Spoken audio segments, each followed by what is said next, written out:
DG Bharat का chapter हमने हिंदी में व्याकरण हिंदी में अनुवाद किया था पिछली वीडियो में, और उसके लिए हमने ऑनलाइन क्लास की थी, तो उसमें मैंने सारा पाठ पढ़ाया था।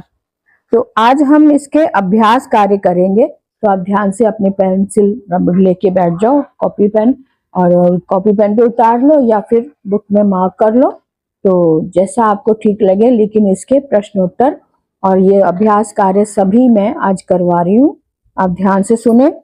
जब भी पाठ पढ़ें, शब्दार्थ हैं इसे जरूर देखें। शब्दार्थ अगर आपने याद कर लिए तो इसी के आधार पर आप पाठ का हिंदी अनुवाद अच्छे से कर सकते हैं, है ना। तो इसके शब्दार्थों को आप समझे। जिज्ञासा, जानने की इच्छा। उत्पद्यते, उत्पन्न होती है या होता है। परिवर्तनी काले, यानी परिवर्तन के समय में। अनंतरम, अर्थात बाद में। करगदस्य, यानी कागज का।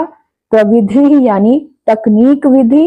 रेल यान यात्रा पत्रम, यानी कि रेल टिकट। पत्रम मैंने जो कागज का टुकड़ा होता है वो पत्रम, तो रेल यान यात्रा पत्रम यानी रेल टिकट।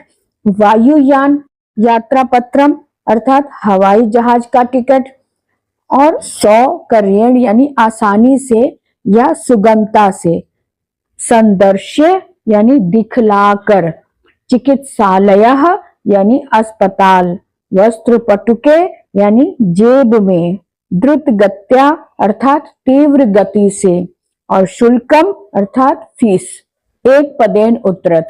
एक पदेन का मतलब होता है एक शब्द में उत्तर देना है, इसलिए जब भी एक पदेन उत्तरत आपके सामने आए तो पूरा आंसर नहीं, एक शब्द में उत्तर देना है। और किसके, जो भी ये प्रश्नवाचक हैं, है ना, उनके स्थान पर एक शब्द में उत्तर देना होता है। अब यहाँ कुत्र आया, कुत्र मैंने कहा।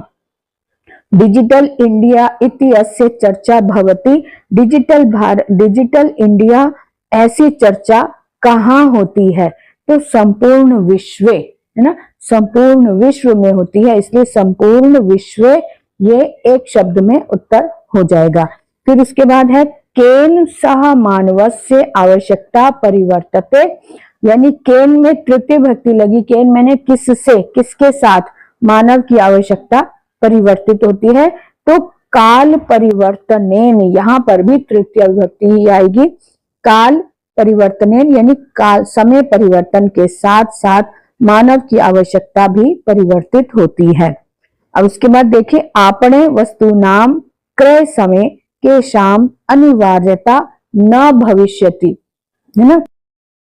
तो आपणे यानी बाजार में, दुकानों पे वस्तुएं, यानी वस्तुओं का क्रय समय, यानी खरीदते समय, वस्तुओं को खरीदते समय के शाम, यहाँ पे प्रश्नवाचक शब्द है। के शाम मैंने किसमें अनिवार्यता नहीं होती, तो रुपया का नाम, यानी रुपयों की आवश्यकता नहीं होती, क्योंकि ये हम ऑनलाइन पेमेंट कर सकते हैं, इसलिए खरीदते समय, खरीदारी करते समय रुपयों की आवश्यकता नहीं होती। तो केशाम के स्थान पर हमने रुपया का नाम, यहाँ भी षष्ठी विभक्ति बहुवचन है, यहाँ भी षष्ठी विभक्ति बहुवचन है। तो जिस विभक्ति का और जिस वचन का शब्द होता है, उसी वचन और उसी शब्द में ये लगा दिया जाता है रुपया का नाम। अब आगे देखें, कस्मिन उद्योगे वृक्षाः उपयुज्यते, यानी कि किस उद्योग में। कस्मिन का मतलब कौन से उद्योग में, यानी कस्मिन जो है ये सप्तमी विभक्ति का एक वचन है। तो किस उद्योग में वृक्षों का उपयोग होता है, तो करगद उद्योग है, यानी कि कागज के उद्योग में, है ना, कागज के उद्योग में वृक्षों का उपयोग होता है। फिर अद्य सर्वाणि कार्याणि केन साधितानि भवन्ति, तो अद्य मैंने आज सभी कार्यों में केन किसको साधा जाता है, तो अब हम केन मतलब किसके द्वारा कार्य साधे जाते हैं। केन में तृतीय विभक्ति आई है, तो इसके स्थान पर हम संगणक यंत्रेण, इसमें भी तृतीय विभक्ति आई है, संगणक यंत्रेण, ये इसका उत्तर हो जाएगा केन के स्थान पर, क्योंकि एक शब्द में उत्तर देना है, इसलिए एक शब्द में ही उत्तर दिया जाएगा। अब आते हैं पूर्ण वाक्यन उत्तरत। ठीक है, पूर्ण वाक्यन उत्तरत में पूरा वाक्य देना होता है, तो प्राचीन काले विद्या कथम गृह्यते स्म, तो यहाँ पर कथम के स्थान पर हमने मेन आंसर हमने इसके स्थान पर देना है। तो पूर्ण वाक्य में कैसे होगा ये ध्यान देखो, पूर्ण वाक्य में हमने उत्तर देना है तो कैसे देंगे ये ध्यान दो। अब प्राचीन काले विद्या कथम गृह्यते, मतलब प्राचीन काल में विद्या किस प्रकार ग्रहण की जाती थी। तो पहले कागज वगैरह नहीं होते थे और ना ही ये यंत्र होते थे, तो इसको हम सुनकर, सुनने की परंपरा के कारण, सुनने की परंपरा से विद्या को प्राप्त किया जाता था। सुनते थे, बार बार उसे दोहराते थे, बोलते थे और सुनते थे। तो प्राचीन काले विद्या, ये इसका आंसर पूरी लाइन में देना है तो कैसे देंगे, पूरा वाक्य ऐसे आएगा, प्राचीन काले, अब विद्या, इस कथम के स्थान पर, कथम को हटा देंगे, इसके स्थान पर हम लिख देंगे श्रुति परंपरया, यानी प्राचीन काले विद्या श्रुति परंपरया गृह्यते स्म, ये इसका उत्तर हो जाएगा। दूसरे में है वृक्षाणाम वृक्षाणाम कर्तनम, कर्तनम मैंने काटना, वृक्षाणाम कर्तनम कथम न्यूनताम यास्यति। अब यहाँ पर थोड़ा सा ये देखो कि वृक्षाणाम से पहले हम ये लगा देंगे संगणक से अधिकाधिक प्रयोगे, उसके बाद यहां से ये लाइन पूरी कर देंगे वृक्षाणाम कर्तन, इसको हटाकर न्यूनताम यास्यति, ये हो जाएगा। एक बार फिर से देख लो, वृक्षाणाम से पहले हम ये लगा देंगे संगणक से अधिकाधिक प्रयोगे, फिर ये लाइन इसके साथ जोड़ देंगे वृक्षाणाम कर्तनम न्यूनताम यास्यति, इस कथम को हटा देंगे। ठीक है, तो ये हो गया पूरा आंसर। उसके बाद है तीसरा, चिकित्सालय कस्य। अब कस्य में किसका आया तो इसके स्थान पर, अब यह इसका उत्तर बहुत ही आसानी से ये पूरी लाइन प्रश्न में से ले लेंगे, सिर्फ कस्य को हटा देंगे और कस्य के स्थान पर हम रूप्यकाणाम ये लगा देंगे। तो कैसे आंसर बनेगा, चिकित्सालय रूप्यकाणाम आवश्यकता अद्य न अनुभूयते, है ना। तो चिकित्सालय में भी यानी हॉस्पिटल में भी रुपयों की आवश्यकता आज नहीं होती है।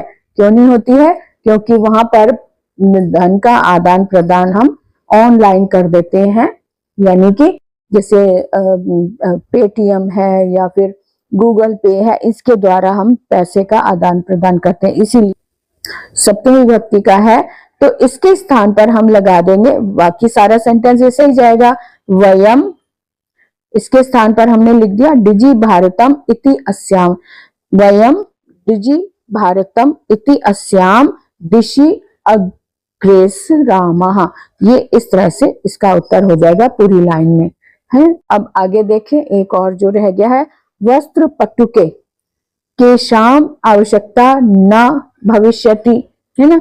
तो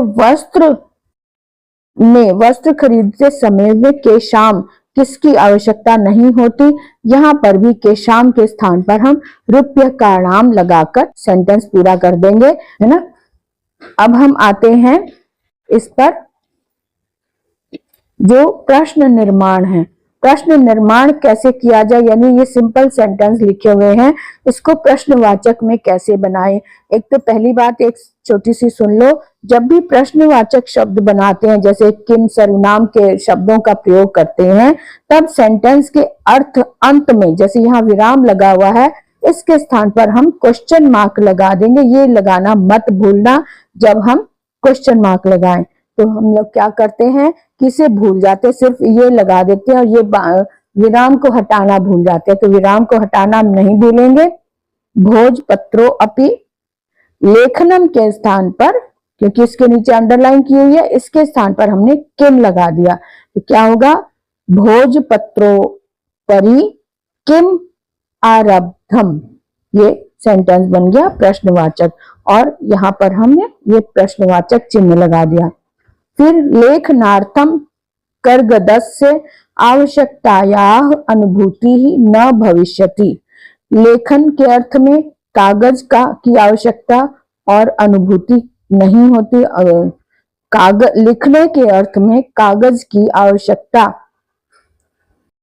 नहीं होती। क्यों अनुभव नहीं होती, क्यों नहीं होती, अब ये जो है ना कर्गदस्य, इसमें भी षष्ठी विभक्ति लगी है, तो इसके स्थान पर हम किम सर्वनाम की षष्ठी विभक्ति का शब्द लेंगे, क्योंकि ये भी एक वचन है, तो किम सर्वनाम की षष्ठी विभक्ति का भी एक वचन का शब्द हमने लिया कस्य। तो लेखनार्थम कस्य आवश्यकतायाः अनुभूति ही न भविष्यति, इस तरह से आ जाएगा। फिर है विश्राम गृहेषु कथम। अब ये शब्द है, इसमें इसके स्थान पर हमने प्रश्नवाचक शब्द लगाना है। तो ये क्या, विश्राम गृहेषु में सप्तमी विभक्ति बहुवचन आया हुआ है, तो इसके स्थान पर हम, जब सप्तमी विभक्ति होती है ना, तो वहां पर अव्यय लगाया जा सकता है कुत्र लगाकर। तो जहां स्थान की बात आती है वहां पर तो कुत्र लगा देते हैं।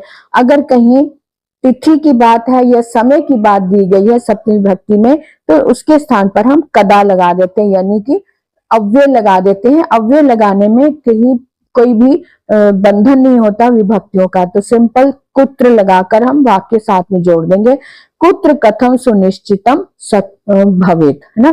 फिर उसके बाद आते हैं सर्वाणी पत्राणि चल दूरभाष यंत्रे सुरक्षितानि भवंती। अब ये चल दूरभाष यंत्र में सप्तमी विभक्ति लगी और इसमें अंडरलाइन किया हुआ है, तो ये भी सप्तमी विभक्ति का है, इसलिए इसके स्थान पर किम सर्वनाम की सप्तमी विभक्ति का शब्द हम ले लेंगे, कस्मिन आ जाएगा। तो सर्वाणी पत्राणि कस्मिन सुरक्षितानि भवंती, किससे सुरक्षित होता है, ये लगा दिया। वयम उपचारार्थम चिकित्सालयम गच्छामः। अब यहाँ उपचारार्थम, यहाँ इसके स्थान पर हमने शब्द लगाना है, तो कैसे लगाएंगे, उपचारार्थम, तो यहाँ किम अर्थम, है ना। तो वयम किम अर्थम चिकित्सालयम गच्छामः, हम किस तरह चिकित्सालय जाते हैं, ये हो गया किम अर्थम। अब देखते हैं नेक्स्ट कॉलम में दिया हुआ है विशेषण विशेष्य मेलम कुरुत। अब एक तरफ विशेषण और एक तरफ विशेष्य है, इनको हमने मिलाना है, यानी मैच करना है। तो जैसे मौखिकम का हो जाएगा ज्ञानम, है ना। मनोगताः के सामने आ रहा है काले, कुछ शब्द में मिस्टेक थी तो वो मैंने ठीक कर दिया है। तो मनोगताः के सामने काले, महान के सामने हो जाएगा महान उपकाराः, क्योंकि ये पता चल रहा है ना विशेषण है और विशेष्य जो होते हैं वो संज्ञाएं होती हैं, तो कौन से विशेषण के साथ कौन सी संज्ञा आ रही है, इसको हमने मैच करना है। आगे देखिए और शब्द हैं, ये शब्द दिया हुआ है टंकिता के सामने कार्याणी और मुद्रा विहीना के सामने विनिमयः, ये आ गया। अब इसके साथ हम देखेंगे ये अधोलिखित पदयोः संधि कृत्वा लिखत, संधि करके इनको लिखना है। तो पदस्य अस्य, यानी इनको देखेंगे दोनों के अंत, इसके अंत में भी अ है, इसके अंत में भी, इसके शुरू में अ है, तो जहां अ दोनों तरफ होता है वो दोनों का एक दीर्घ बन जाता है, इसलिए दीर्घ बनाकर पदस्यास्य, ये वाले या में दीर्घ मात्रा हो गई, पदस्यास्य ये हो गया। फिर ताल पत्र ऊपरी, अब अ और उ आया है, तो जहां पर गुण संधि होती है वहां पे अ और उ से ओ बन जाता है, तो यहाँ पर ओ में गुण संधि करके हमने ताल पत्रोपरि लिख दिया। च अतिष्ठत, तो च में भी अ है और ये वाला आ है, दोनों का मिलाकर एक आ दीर्घ हो गया। तो च में दोनों का दीर्घ होने की वजह से आ की मात्रा लग गई, चा तिष्ठत, है ना। चा में दीर्घ मात्रा हो गई, यानी दीर्घ स्वर है, दीर्घ संधि है, दीर्घ संधि से चा तिष्ठत कर दिया। अब आता है करगद उद्योगे, यहाँ पे भी द में अ है और ये उ, अ और उ मिलकर ओ हो जाता है, इसलिए द्यो, करगदोग्य, है ना। करगदोग्य यानी कि कागज का उद्योग। क्रय अर्थम, यहाँ पर भी अ और अ मिलकर आ हो गया, तो क्रयार्थम, एक दीर्घ आ बन गया, क्रयार्थम। इति अनयोः, ई है, जहां ई होता है उसके बाद अगर कोई भी भिन्न स्वर होता है तो वहां पर यन संधि होती है ना, तो इत्यनयो, ई का य बन गया और त आधा रह गया, और ई में जो ई का य बना था उसमें ये वाला अ बन गया, अ जुड़ गया तो य पूरा हो गया। तो इत्य नमो, इत्य नयोः, यो है तो ये षष्ठी विभक्ति का द्विवचन है, तो इत्य नयोः ये शब्द बना। उपचार अर्थम, यहाँ पे भी अ है और दोनों तरफ आ होने से दीर्घ आ हो गया। उपचारार्थम, उपचारार्थम, इसमें दीर्घ आया, उपचारार्थम, है ना। तो र अंत में है ना, इसमें और ये वाला आ मिलकर एक मात्रा, एक दीर्घ हो गया, इसलिए उपचारार्थम। अब आगे देखते हैं, अगले प्रश्न में दिया हुआ है, अधोलिखितेन पदेन लघु वाक्य निर्माणम कुरुता। जो शब्द दिए हुए इसका अर्थ समझकर और इनके लघु वाक्य, छोटे छोटे वाक्य का निर्माण करना है, जिसमें आप कहते हैं मेक द सेंटेंसेस, वाक्य बनाओ। हिंदी में हम वाक्य बनाते हैं, वही चीज यहाँ पर है, वाक्य निर्माणम कुरुत, यानी वाक्य का निर्माण करो। तो जिज्ञासा शब्द दिया, जिज्ञासा के साथ में एक उदाहरण भी दिया हुआ है, मम मनसी वैज्ञानिक काला नाम, मम मनसी वैज्ञानिक का नाम विषय जिज्ञासा अस्ति। अब जिज्ञासा का प्रयोग, इस शब्द का प्रयोग इस वाक्य में होना चाहिए। तो इस तरह से जिज्ञासा जैसे इसमें आ गया, ऐसे और भी वाक्य बनाएंगे। आप वाक्य बनाने में पुस्तक की सहायता ले सकते हैं, जैसे आवश्यकता है तो आज तो लेखन के लिए कागज की आवश्यकता नहीं है। अद्य तु लेखनार्थम करगदस्य आवश्यकता न भवति, है ना। तो इस तरह से हम इसको लिख सकते हैं। सामग्री है तो लिखित सामग्री बहुकालाय सुरक्षिता न अतिष्ठत, है ना। तो लिखित सामग्री बहुत समय तक सुरक्षित नहीं रखी जा सकती। पर्यावरण सुरक्षा, अब इस शब्द का प्रयोग इस वाक्य में करना है।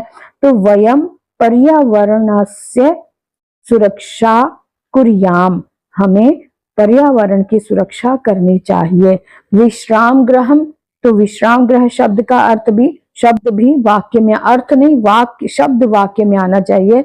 पर्यटकाः विश्राम ग्रहे निवसन्ति, यानी पर्यटक कौन होते हैं, जो घूमने के लिए अपने शहर से कहीं दूर गए होते हैं, घूमने के लिए जो आए हुए होते हैं, यानी जो टूर पर आए हैं या अपने घर से दूर आए हैं, घूमने के इरादे से आए हैं, उनको पर्यटक बोलते हैं। तो पर्यटकों के लिए विश्राम गृह, पर्यटक जो है विश्राम गृह में निवास करते हैं, रहते हैं। तो विश्राम गृह का प्रयोग इसमें हो गया इस तरह से। अब आगे देखें कि एक और प्रश्न है सामने, कि उदाहरण अनुसार कोष्ठक प्रदत्तेषु पदेषु चतुर्थी प्रयुज्य रिक्त स्थान पूर्ति कुरुत, यानी कि अब यहाँ पर जो दिए हुए कोष्ठक में दिए हुए शब्द है, इनका प्रयोग करना है कि कौन सी विभक्ति लगाकर हम इसका प्रयोग कर सकते हैं। तो आपने सीखा होगा कि जो उपपद विभक्तियां होती हैं उसमें नियम बताए जाते हैं। तो यहाँ पर जैसे देने की बात होती, देने के अर्थ में चतुर्थी विभक्ति आती है। तो भिक्षु का ये एक बताया हुआ है, उदाहरण दिया हुआ है। तो भिक्षुक शब्द था, तो भिक्षुकाय चतुर्थी विभक्ति लगी है। धनम ददा, तो भिक्षुक को धन दे दो, या भिक्षुक के लिए, क्योंकि एक्चुअल में तो के लिए छिपा होता है ना, जब दी जाती है कोई चीज तो के लिए आता है, इसलिए भिक्षुकाय, भिक्षुक के लिए धन दे दो।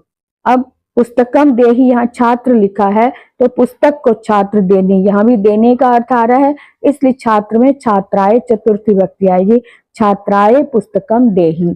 अब यहाँ पे अहम वस्त्राणि ददामि, अब यहाँ पे भी देने का अर्थ आ रहा है, तो निर्धन शब्द दिया ब्रैकेट में, इसमें निर्धनाय चतुर्थी विभक्ति लगा देंगे। तो अहम निर्धनाय वस्त्राणि ददामि, ठीक है। उसके बाद आता है पठम रोचते। अब यहाँ लता शब्द दिया हुआ है, लता स्त्रीलिंग शब्द है, तो स्त्रीलिंग के रूप थोड़े डिफरेंट चलते हैं।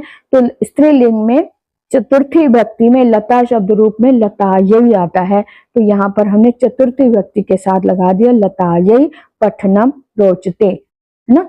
तो यहाँ पर इस तरह से रोचने, रोच यानी रुचि रखने में भी चतुर्थी विभक्ति आती है, और देने के अर्थ में भी चतुर्थी विभक्ति आती है, और नम धातु जहाँ नमस्कार करने के अर्थ में भी चतुर्थी विभक्ति आती है।